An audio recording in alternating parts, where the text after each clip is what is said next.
एक प्यारे से गांव तारा नगर में किरण और जगन नाम के दो पति पत्नी रहते थे। जगन एक नंबर का बेवड़ा व्यक्ति था, हर वक्त नशा किया करता था, जिससे किरण बहुत ज्यादा परेशान थी।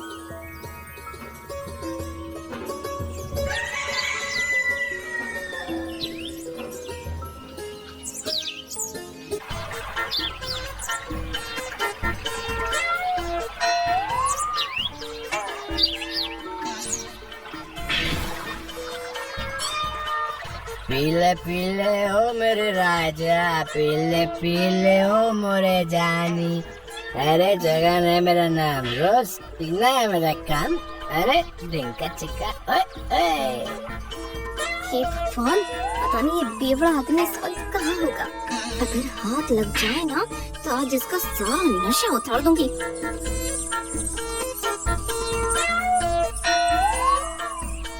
ए जी, आप यहाँ क्या कर रहे हैं? मैं आपको कब से ढूंढ रही हूँ। अरे भाग्यवान, तुझे दिखता नहीं क्या? मैं यहाँ नदी के किनारे मछलियाँ पकड़ रहा हूँ। अच्छा, तो आप अब मछुआरे बन गए। लेकिन आपने जो मछलियाँ पकड़ी हैं वो सब कहाँ हैं? अब तुम्हें क्या बताऊँ भाग्यवान, मैंने उन सारी मछलियों को आजाद कर दिया है और वो अभी नदी में पानी पीने गई हैं। अरे आपका दिमाग तो खराब नहीं हो गया है? लगता है आज आपने कुछ ज्यादा ही पी ली। चलिए अब घर चलिए। नहीं भाग्यवान, आज मैं घर नहीं आऊँगा। आज मैं इन सारी मछलियों को घर लेकर ही आऊँगा। इस मूर्ख आदमी को कौन समझाए कि इसके पास मछलियाँ पकड़ने का कोई जाल ही नहीं है। इतना कहकर किरण गुस्से में अकेले ही घर चली जाती है। अरे ये बोतल इतनी जल्दी कैसे खत्म हो गई है? और इस बोतल का इस दुनिया में कोई काम नहीं है। जैसे ही जगन उस बोतल को पीछे की तरफ फेंकता है, तभी वो बोतल जाकर एक कुत्ते को लग जाती है और कुत्ता जगन के पीछे पड़ जाता है। अरे भागो यार, कुत्ते मेरे पीछे क्यों पड़ गया है? अरे कोई बचाए यार, अरे कुत्ता काट ले यार मुझे। फिर जगन भागते अपने घर पहुंच जाता है। अरे भाग्यवान, मुझे बचा लो, नहीं तो ये कुत्ता मुझे काट लेगा। अरे कोई बचाओ यार। अरे कहाँ है कुत्ता? आप खामखा ही डर रहे हैं, यहाँ कोई कुत्ता नहीं है। बाप रे, आज तो मैं बाल बाल बच गया यार। अगर कहीं वो कुत्ता मुझे काट लेता ना तो मुझे 14 इंजेक्शन लगाने पड़ते।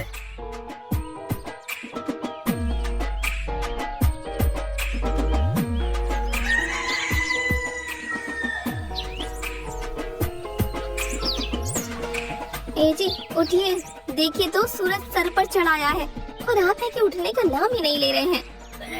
अरे क्या हुआ भाग्यवान, तुम मुझे सुबह सुबह मुर्गे की तरह क्यों जगा रही हो? चलो अब जाओ यहाँ से और मुझे सोने दो। ये कहकर जगन फिर से सो जाता है। हे भगवान, मैंने क्या पाप किए थे जो मुझे ऐसा आलसी कामचोर पति मिला।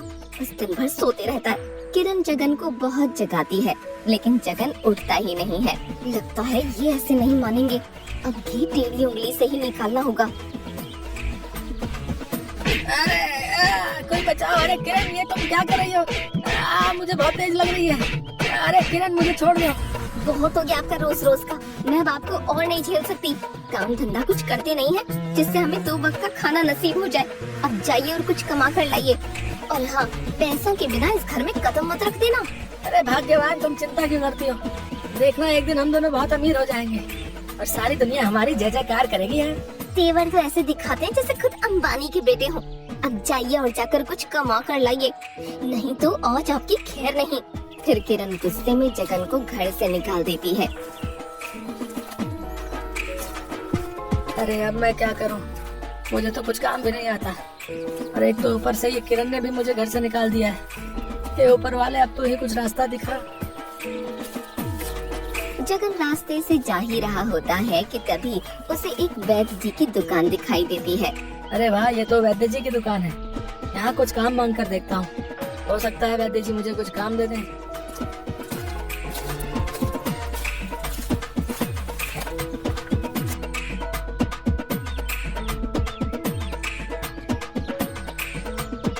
अरे वैद्य जी, ओ वैद्य जी, अरे सुनिए तो। अरे मुझे आपसे थोड़ा काम है। अरे क्या हुआ, क्यों मेरा दिमाग खा रहे हो? क्या काम है तुझे मुझसे? वैद्य जी, मेरा नाम जगन है मुझे काम की ना सख्त जरूरत है। क्या आप मुझे काम दे सकते हैं? अगर आपने मुझे कुछ काम दे दिया तो भगवान आपको हमेशा खुश रखेगा। अरे नहीं भाई, तुम्हारे लायक यहाँ कोई काम नहीं है। चलो अब जाओ यहाँ से और मुझे अपना काम करने दो। फिर जगन वैद्य जी के पैरों में गिर जाता है और उनसे गिड़गिड़ा कर कहने लगता है, वैद्य जी मुझे कुछ काम दे दीजिए, नहीं तो मेरी पत्नी मुझे घर में घुसने नहीं देगी। प्लीज वैद्य जी मुझे कुछ काम दे दीजिए। अरे अरे, मेरे पैरों पर से उठो। हे भगवान, क्या मुसीबत गले पड़ गई। अगर इसको काम नहीं दिया तो ये आज यहाँ से जाने वाला नहीं है। वैद्य जी आज आपने मुझे कुछ काम नहीं दिया तो मैं आज आपके पैरों को छोड़ूंगा नहीं और यहीं बैठा रहूंगा। अरे उठो भाई, मैं तुम्हें काम देने के लिए तैयार हूँ। बस तुम कुछ गड़बड़ मत कर देना, नहीं तो आफत हो जाएगी। फिर वैद्य जी जगन को सब कुछ समझाने लगते हैं। देखो जगन, अभी कुछ देर बाद पवन और सुरेश नाम के दो व्यक्ति ये दवाई लेने आएंगे। तुम्हें सुरेश को लाल दवाई और पवन को नीले कलर की दवाई देंगे। और हाँ, याद रखना कुछ गड़बड़ नहीं होनी चाहिए, नहीं तो तुम्हें काम से निकाल दूंगा। अरे वैद्य जी आप चिंता मत कीजिए, कोई गड़बड़ नहीं होगी। वैसे आप जा कहाँ रहे हैं? मुझे बहुत तेज भूख लगी है, मैं घर पर खाना खाने के लिए जा रहा हूँ। कुछ घंटों बाद वापस आ जाऊंगा। ये कहकर वैद्य जी अपने घर पर खाना खाने के लिए चले जाते हैं और जगन दुकान को संभालने लगता है। किरण बात कहती है ना मुझसे मैं कभी कोई काम नहीं कर सकता। आज मैं उसको दिखा दूंगा कि जगन क्या चीज है। कुछ देर बाद पवन और सुरेश नाम के दो व्यक्ति दुकान पर आते हैं। अरे भाई, तुम कौन हो? हैं? हमने तो तुम्हें इस दुकान पर पहले कभी नहीं देखा। और वैद्य जी का है? मेरा नाम जगन है और मैं इसी दुकान पर काम करता हूँ। और वैद्य जी अभी घर पर खाना खाने गए। अरे भाई, मेरा नाम सुरेश है और मुझे काफी दिनों से दस्त लग रहे हैं। क्या वैद्य जी दस्त की वो दवाई ले आए? ओह अच्छा, तो तुम दोनों का नाम ही पवन और सुरेश है। वैद्य जी ने मुझे तुम दोनों के बारे में बताया था और कहा था कि वो दवाई मैं तुम दोनों को दे दूं। हाँ भाई, जल्दी से हमें वो दवाई दे दो, मेरा भी बहुत तेज पेट दुख रहा है। अरे मैं तो भूल ही गया कि वैद्य जी ने लाल दवाई किसको देने के लिए बोला था और ये नीली दवाई किसको देनी है। अरे भाई जल्दी दवाई दे दो, हमें देर हो रही है। अरे हाँ, 1 मिनट रुको, अभी देता हूँ। फिर जगन गलती से सुरेश को लाल की जगह नीली दवाई दे देता है और पवन को नीली की जगह लाल दवाई दे देता है और वो दोनों जगन को पैसे देकर उस दवा को लेकर वहाँ से चले जाते हैं।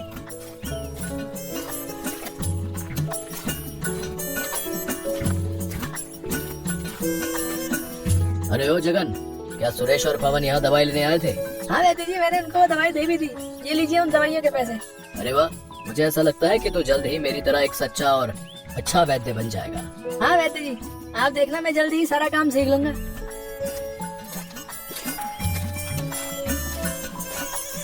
अरे वैद्य जी, आपने हमें कौन सी दवाई दे दी? इससे तो दस्त बंद होने की जगह और बढ़ गए।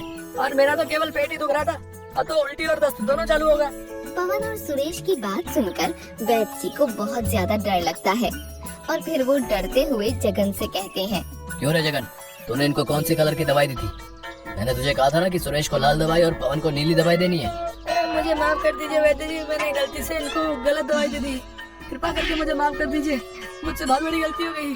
तूने इतनी बड़ी गलती कर दी और तू कहता है कि मैं तुझे माफ कर दूं? रुक, तुझे अभी बताता हूँ। अरे कोई बचाओ, नहीं तो ये वैद्य आज मुझे छोड़ेगा नहीं। अरे पवन और सुरेश, मुझे वैद्य जी से बचाओ भाई। अबे साले, तूने हमारे दस्त लगवा दिए हैं और तू कहता है कि हम तुझे बचा लें? तुझे तो सूली पर लटका देना चाहिए। अरे वैद्य जी, अरे इसको इतना मारो कि इसकी सारी अकल ठिकाने आ जाए और ये भूल कर भी अभी ऐसा काम न करे। मारो साले को। अरे वैद्य जी, मुझे छोड़ दो प्लीज, मुझे जाने दो। और फिर जगन वहाँ से भाग जाता है। बस तुम्हें बाल बाल बचा, नहीं तो वो वैद्य आज मेरी चटनी बना देता।